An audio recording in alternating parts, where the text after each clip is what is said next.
हम लखे की फुल सपोर्ट कराया।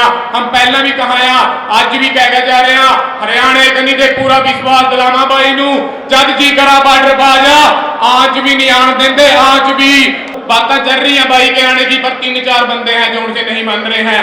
वाहेगुरु जी का खालसा, वाहेगुरु जी की फतेह। सब तो पहला सलाम है जी अपने शहीदों नूं, भगत सिंह नूं, उनके साथियों नूं, जिन्हें अपने देश नूं आजाद करवाने वास्ता फांसी के फंदियां नूं हस कर चूम लिया था।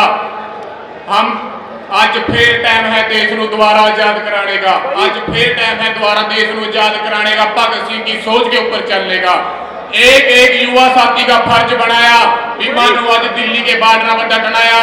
ओही लड़ाई आ पहला वाली, ओही लड़ाई बा देश नूं आजाद कराने की। तीनों कानून भी रद्द कराने आ, MSP गारंटी कानून भी लेकर आना आ।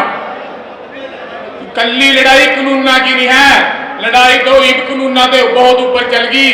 लड़ाई तो अपनी अणख नूं बचाने की आ, लड़ाई अपनी कौम नूं बचाने की आ, लड़ाई अपने इतिहास नूं बचाने की आ। हम बचपन से जब सुनते हैं ना भी मारे गुरु अज तक कदी नहीं हारे, बचपन से सुनिया माने, पर हाँ कल नूं आने वाली नस्लां मानू यो ना कहा जे मोदी वादे हार गए, भी मारे गुरुओं का इतना बड़ा इतिहास था, हम मोदी वादे हार गए। तो ये लड़ाई है इतिहास नूं बचाने की, जो लड़ाई आपां नूं सारिआं नूं रल मिल के जितनी पड़ेगी। यूथ नूं बेनती कराया भी हाँ बथेरे आपां देखा आ, बथेरा यूथ हमारा कहा भी मैं लखे करके नहीं वहां जंदा, मैं उस करके नहीं वहां जंदा, लखा भाई वहां नहीं है। अगर आपकी यो सोच है ना तो आप लखे के सके हो, ना आप संघर्ष के सके हो। लखे भाई की सोच की संघर्ष जीतना, लखे की भाई नूं जीत दे ऊपर कुछ भी प्यारा नहीं था।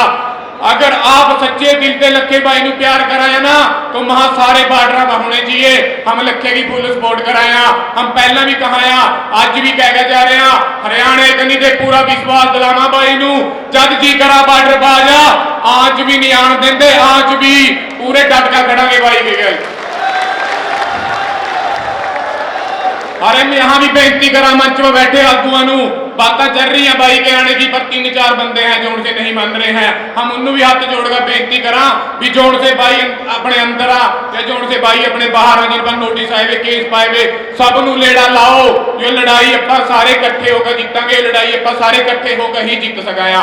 तो सब नूं बेनती है, यूथ नूं बेनती आ, बार बार बेनती करा भी महा चलो दिल्ली बार्डर पर चलो, दिल्ली बार्डर पर चलो, महा लोड़ है आ। थारे अपने जमीर जुंदे होने चाहिए, थानू सद्दे की लोड़ नहीं है। थारे घर की लड़ाई आ, थारी जमीन की लड़ाई आ, तो हम थानू हाथ जोड़कर बेनती करा, थारा बहुत बड़ा रोल है इस देश के अंदर, बहुत बड़ा रोल है यूथ का। इस देश नूं दोबारा आजाद यूथ करावेगा। तो हम बेनती करा भी डट का अपने बार्डर पाए करो। बाकी जी यूं ही अभी अपना सारे रल मिलकर तीनों कानून भी रद्द करावांगे, MSP गारंटी कानून भी लेके आवांगे।